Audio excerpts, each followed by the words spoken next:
مساء الخير يا حبايبي. النهارده هنعمل جلاش بسيط جدا جدا، هنعمله ان شاء الله في صينيه الكب كيك ولا في اي حاجه. هنعمل الاول المهلبيه بتاعته، كوبايه لبن ومعلقه نشا، هنحطهم على النار على بال ما اهو. دي معلقه بس كبيره مليانه، هنحطه على النار وهرجع لكم تاني اوريكم نقطع النشا ازاي على بس ما دي تستوي. خليكم معايا.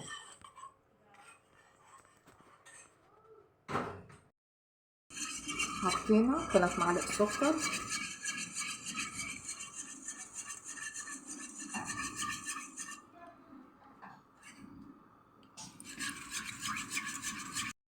دقيق اهو، ثواني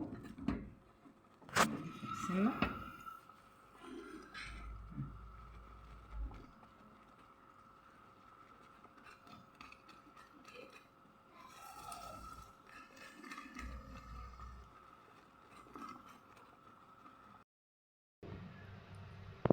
بصوا احنا هناخد كده الجزء ده اهو عشان نجف الباقي، بس عشان ما ينشفش مننا اهو. ناخد الجزء ده بس نشتغل بيه اهو. نجف الجزء ده اللي بس كده. بصوا معايا، بصوا هنقسم ادي واحد، احنا عايزينهم زي مربع كده، وادي 2 3 اهو. ماشي معايا، ماشي كده. بصوا بقى هندهن بسرعة هنا عشان ما ينشفش بس اهو. عايزة اقول لكم حاجة يا جماعة، انا بشكر كل اللي بيتابعني على القناة وعلى التيك توك، متشكرة جدا ليكم يا حبايبي، وارجو ان انا اكون ضيفة خفيفة. انا بحاول اعمل حاجات كتير بره التصوير عشان ما اضايقكمش وابقى تقيلة عليكم واخد وقت طويل من معادكم، ابقى ضيفة خفيفة عليكم كده. خلاص احنا دهنا اهو كله عشان نشتغل على طول. هو جلاش خفيف جدا بقى، تعمليه في السهرة كده في الفطار ويشتغل كله. لو احنا حابين ان احنا نعمله يعني مثلا يعني جبنة، نحشيه جبنة، هنحشيه جبنة وبيض مضروب كده مع زيتونتين حتة فلفل. احنا عايزينه يعمل لنا شكل وردة كده جميلة عشوائي كده، هو ملوش رسمة بس احنا محتاجين شكل الوردة اهي، شكل الوردة كده. ان شاء الله ان شاء الله هيطلع حلو. دي طلعت 2 مفيش مشكلة، هتحط ودي برضو كده. المهم يعمل رسم وردة، اهم حاجة عندنا الوردة دي، على انه شكل غريب بقى بالنسبة للولاد.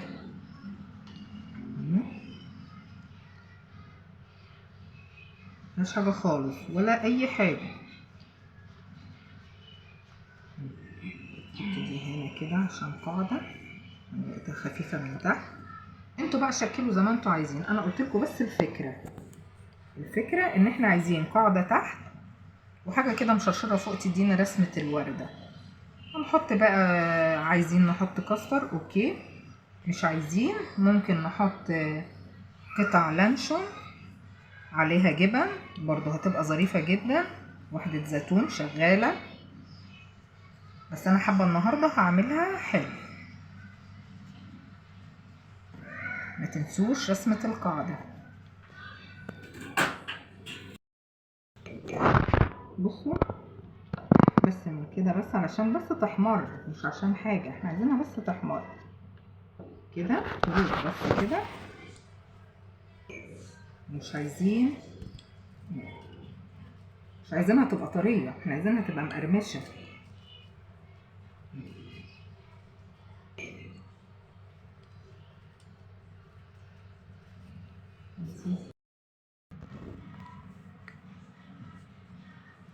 اهي المنظر ده دهنا بس حواليه الطوف كده على السريع، مفيهاش اي حاجه. هندخلها الفرن لما تطلع وتهدى هقول لكم هنعمل فيها ايه، خليكم معايا.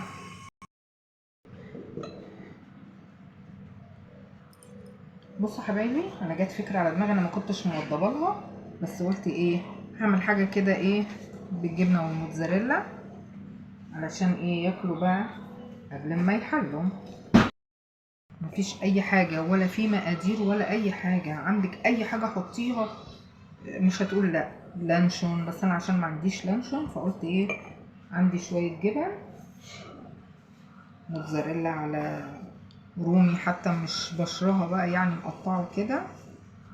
مفيش حاجه هتقول لنا لا ولا توقفي نفسك، متوقفيش نفسك على اي حاجه، اي حاجه موجوده اشتغلي على طول هتطلع زي الفل، نفسك فيها هيبقى جميل جدا.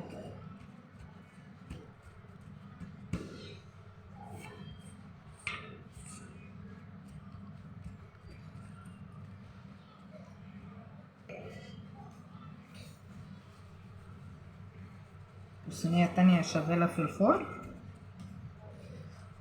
استنى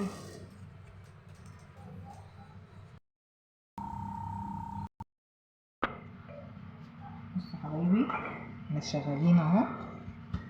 وعلى فكره الصينيه التانية ما خدتش 10 دقايق يا جماعه، اوعوا تنسوها في الفرن، ده ما بتستحملش، ده يا دوبك في ثانيه خلصت. يعني لو عندك ضيوف بقى وعايزه تعملي حاجه على السريع ومنظرها جميل كده، لو ما عندكيش نشا وعندك مثلا الكاستر ماشي، مش هنوقف برضو نفسنا، عندك كيس كاستر كده عايزه تخلصي منه هيدخل يبقى احلى طبعا. ما عندكيش نشا اوكي،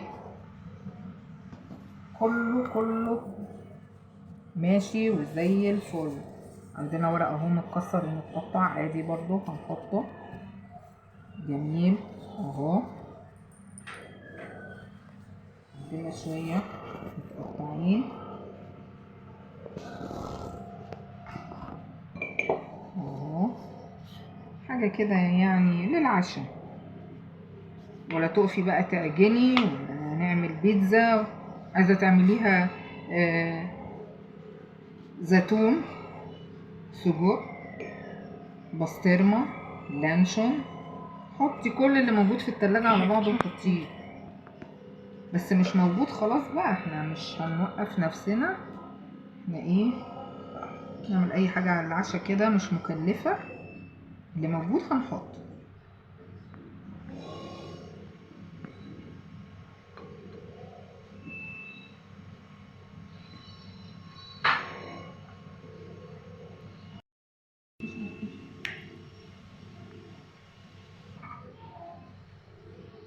متقربوش بس من حظ الصينية، لان لما بتلزق بتبقى صعبة جدا.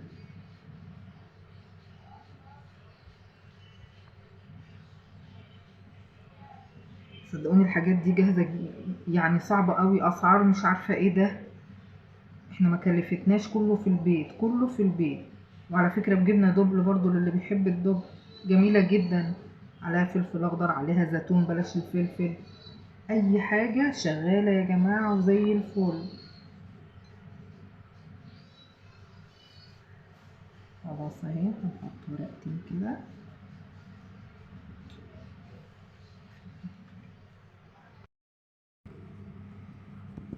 يا جماعة احنا خلصناها، احنا مش عاملينها تقيلة قوي يعني، يا دوبك عملنا كام واحدة كده، صينية صغنونة. وشلنا باقي على فكرة الجلاش، يعني احنا عملنا حاجتين وشلت باقي الجلاش كمان. شلنا كام ورقة كده عشان ايه متأخرش على الولاد قبل ما يناموا بس.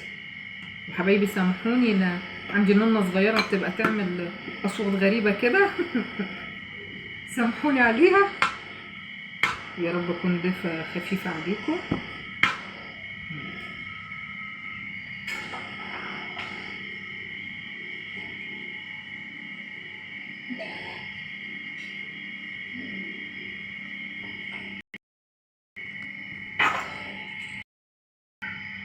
بصوا حبايبي انا قلت بس عشان تبقى طريه جبت نص كوبايه لبن قدامكم اهي، على شعره ملح صغيره خالص، بس مفيش بيض ولا حاجه، مش مهم بقى البيض يعني المره دي مش مهم. وعليها ربع معلقه بيكنج باودر، بس ربع معلقه ملح عشان لو كانت الجبن عبه شويه، وعليها ربع معلقه بيكنج باودر. خليها تروح وتيجي كده عشان تطر لنا بس الجلاش شويه، خليه يبقى اللبن بيعمل طعم فطير شويه.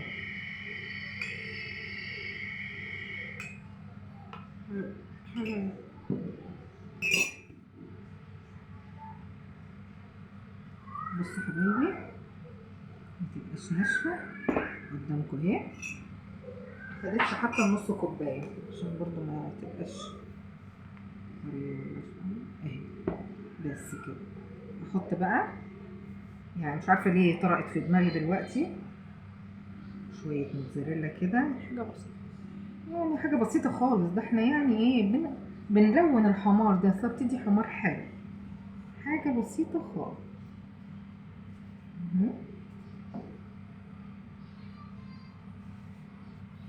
عيالنا بقى قاعدين من المدارس واحفادنا عايزين بقى ايه ندلعهم.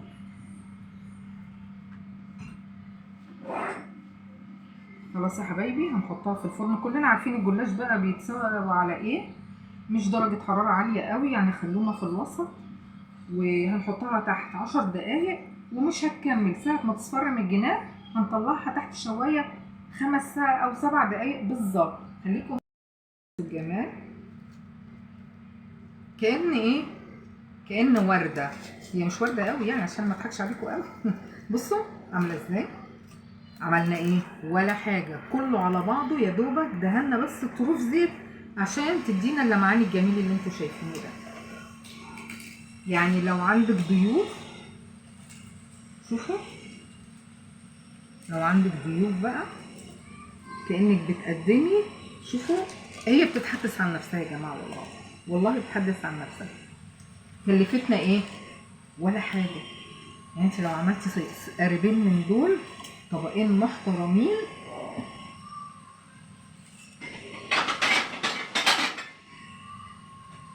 بصوا حبايبي،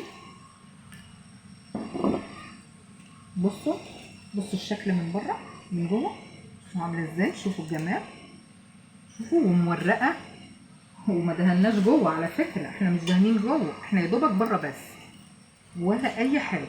هنحط بقى شوفوا كاستر، لو عندك فاكهه اوكي، انا عندي كمان حركه كده هعملها يعني، انا كان عندي شربات هنلمس بس الورده من فوق دي، هنلمسها بس شربات صغير كده، احنا مش بنملى، احنا بنحط بس حاجه كده بسيطه اهي.